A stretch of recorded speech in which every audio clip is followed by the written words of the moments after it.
So I was just riding along, and these guys pulled over, and they asked me where I was from, and they said they were reporters. So they reporters from some TV channel. So they did an interview. I did decent for some of the questions. At the end, I kind of fumbled, but hopefully they have some footage they can use. Para los que hablan en español, lo que quiso decir Javier es que venía en tránsito por el estado de Coahuila rumbo a Durango. Lo vimos en su bicicleta, ¿verdad, Kirk? Él iba dando en la bicicleta, nos llamó la atención que iba pues armado con todo. Entonces decidimos hacer una entrevista para hacerlo más famoso y sobre todo saludarlo, y aprovechando felicitarte porque eres un gran ejemplo para todos estos jóvenes, que tú simplemente dijiste: voy a darle a la bicicleta hasta donde me detenga. Felicidades, saludos para todos los que hablan español. Gracias, mi amigos.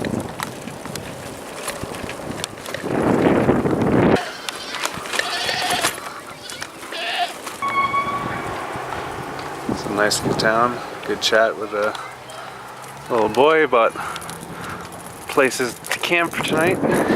You didn't know. So Google led me down this road, which was, I guess, a shortcut. But apparently this is not a public road, or it's not anymore. So now I have to backtrack, and the sun's coming down, and I don't know where I'm staying yet, so oh well. So I ended up biking back to the little village where I mentioned that I had asked the kid for a place to camp. And then next to the village, it was kind of like a bridge, and there was a river that was dried out. So I started walking with my bike along the river just to kind of hope to camp on one of the sides, a place where cars can find me.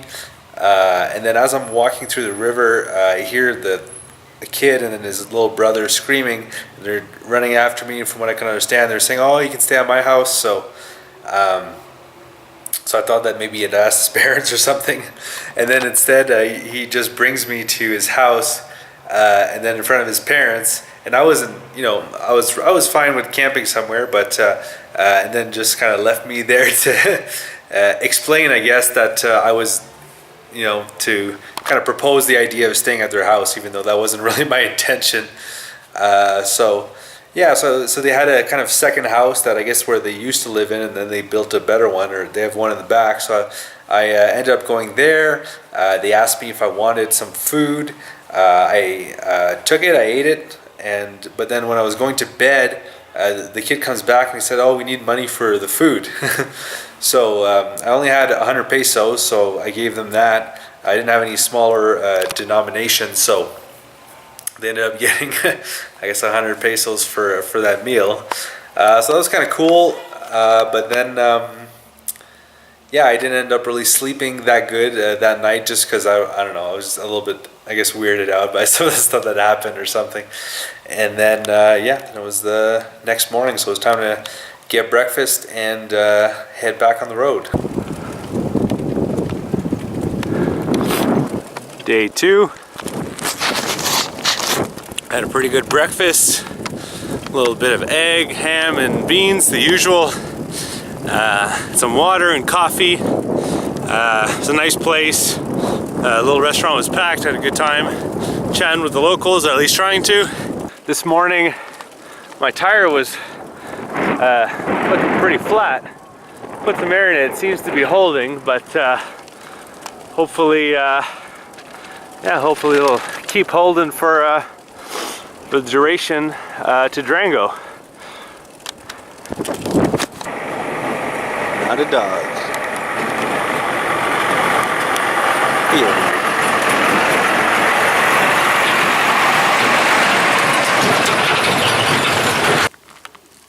So I'm pretty glad I got some slightly thicker or wider tires for this trip. I've already fallen down twice today on this sometimes bumpy and then sometimes very sandy road, on the sandy bits when you're going too slow. I had a few tumbles, nothing too serious.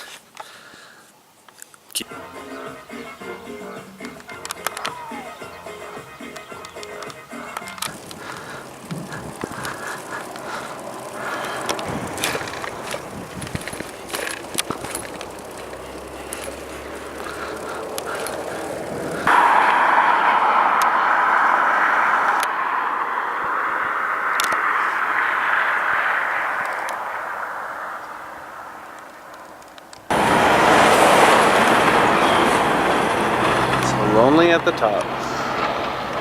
So I'm in Cuyatillo or something like that. And I just asked some locals what was the best restaurant in town. They sent me here.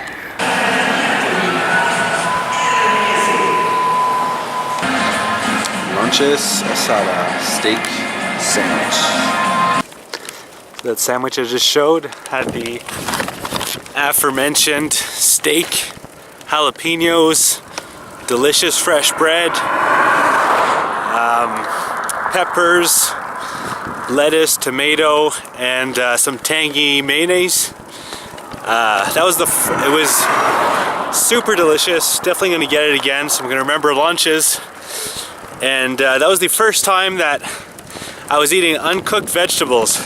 So I knew I was taking a risk, and I don't know if it was just a mental thing, but it definitely felt like my stomach was deciding.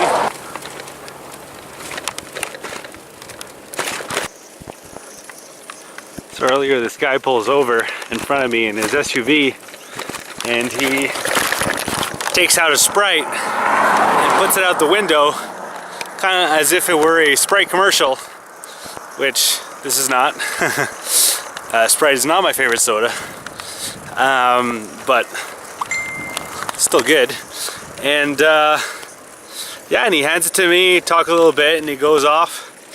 And then I have this moment when I open it where I realized that it had just been opened, and I guess he took a few sips or he poured a little bit out or something.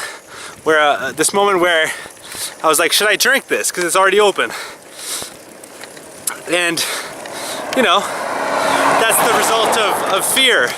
And I definitely have been a little bit fearful at times, you know, and it's everything you hear about Mexico and stuff like that. But the reality is that, you know, I'm not a political figure or a millionaire, so pretty absurd to think that you know, I would be drugged or something like that. Especially with the way I look today with my falls looking all dusty. But yeah, I think it's still good to be a little bit careful, you know, when you're in an unknown country. Fear is good, it makes you think, but you also have to be realistic that people are not out to get you. So far in Mexico, people have been nothing but nice. So yeah, everything's been great on that end.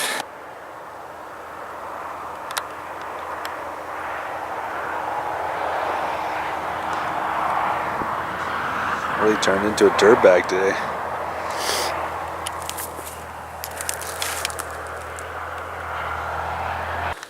So it is 9:30 and I am struggling to put my stuff away. That's because I'm feeling a little bit sick, some kind of cold or fever. I don't think it's related to the sandwich I ate yesterday. I was kind of already feeling a little something before then, that day. And now it's just a continuation of it because I didn't sleep that well last night. I didn't sleep really well the 2 nights before. So today is going to be an unscheduled day off. I'm going to go in the nearby town here, just get breakfast, some orange juice, and then hope to find a hotel room that has a bath and Wi-Fi. Maybe edit a video if I'm up for it. Goat, beef, potatoes, some drinks. This is the place I ended up getting. Pretty nice. Wi-Fi, good price, 360 pesos, but no bath. But to be fair, I checked all the places in town and none of them have baths, so maybe that's a cultural thing, or maybe it's a water issue, water volume issue, because it hasn't rained once since I've been in Mexico, so that's pretty good. So after my nap, I did a little research about things you can eat to get over your sickness quicker. I found some of them at the local market. These guys here, these guys not recommended.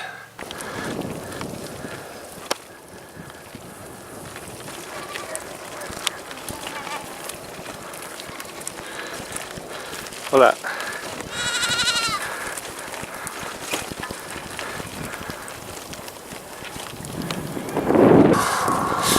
morning I was feeling pretty good, well rested, so I decided that I was gonna go out and get something to eat and then be on my journey. I had a friend from the firefighter from the last station I stayed at recommended some gorditas.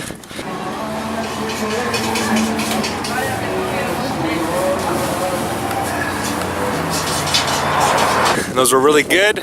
I asked the woman there preparing them to make 3 of her favorites, and I think that's a strategy that I'm gonna keep using in the future. But as soon as I kind of got out here and got fresh air to start entering my nose and my throat, yeah, my nose and throat started getting kind of aggravated. So I think, well, I'm pretty sure that I'm having kind of allergies here, and that's kind of the main culprit. And then I just kind of felt sick because I was tired. So I've got some allergy medication. I think that's helping a little bit, but I don't know. See how it goes. So hopefully 2 days of biking until Durango.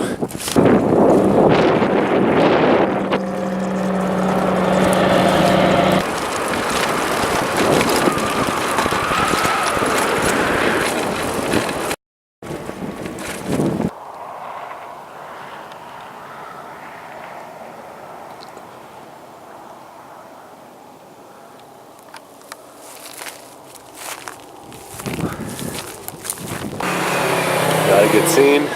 This morning I woke up with a flat on my bike, and I rode the flat like a few clicks up the hill to this, I guess, little town here where I ate breakfast.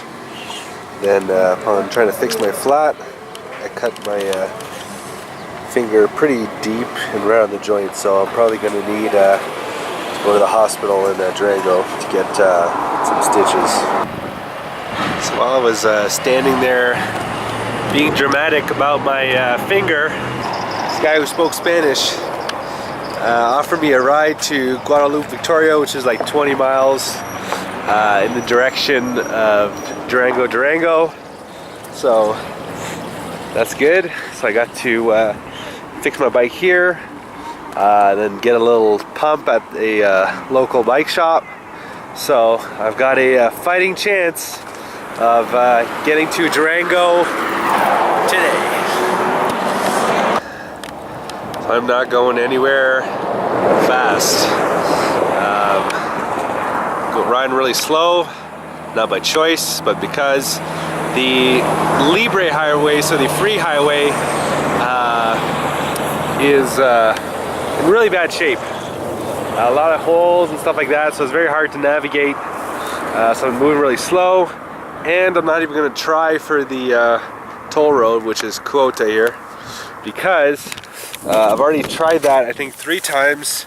A hard no each time. I tried to reason with them that it was safer, etc. But no go. And even if I did convince them, maybe a police officer riding by wouldn't feel the same way and would tell me to turn around and you know, head back. So I'm not gonna take that chance. Gonna keep going on the bumpy road. So probably gonna be getting into Durango very late, which is not ideal, but could be worse.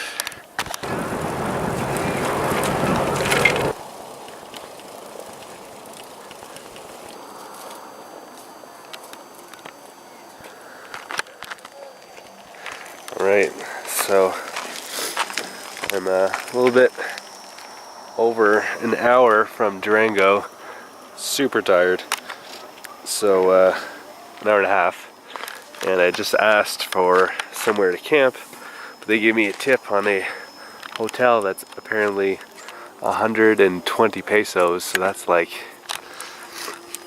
I don't know, like 15 bucks or something, maybe less. So probably just gonna go there. That's like 15 minutes away.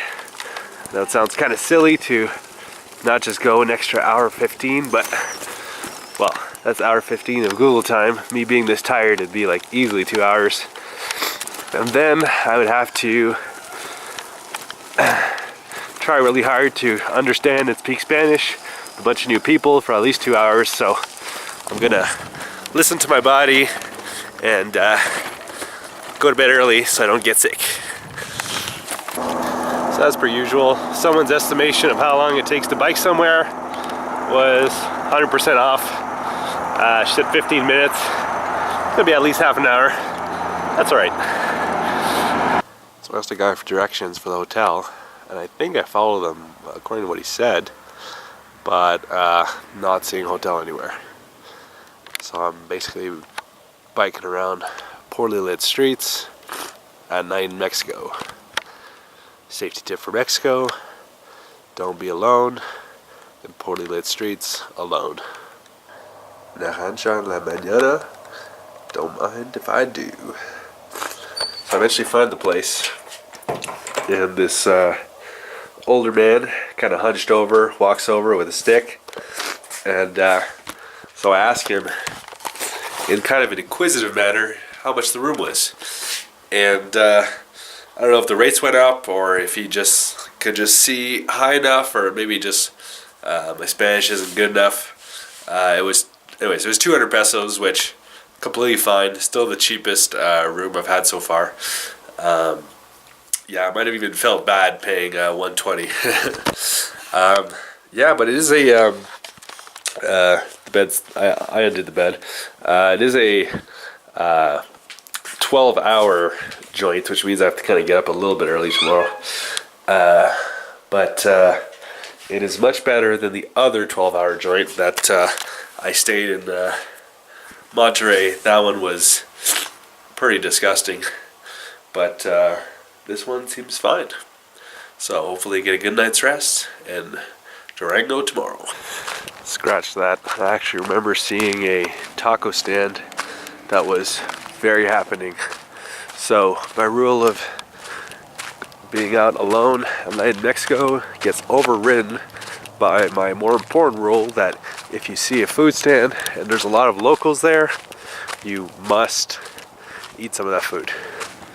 And I've got nothing to worry about because I have a disguise. Who's the bandito now?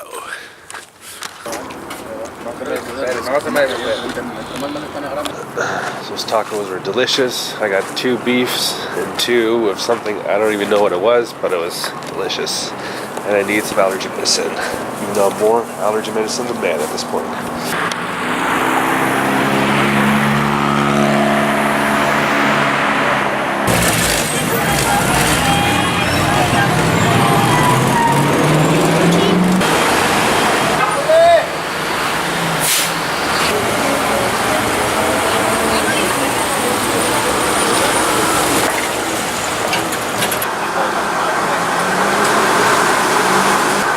This is where I stayed last night.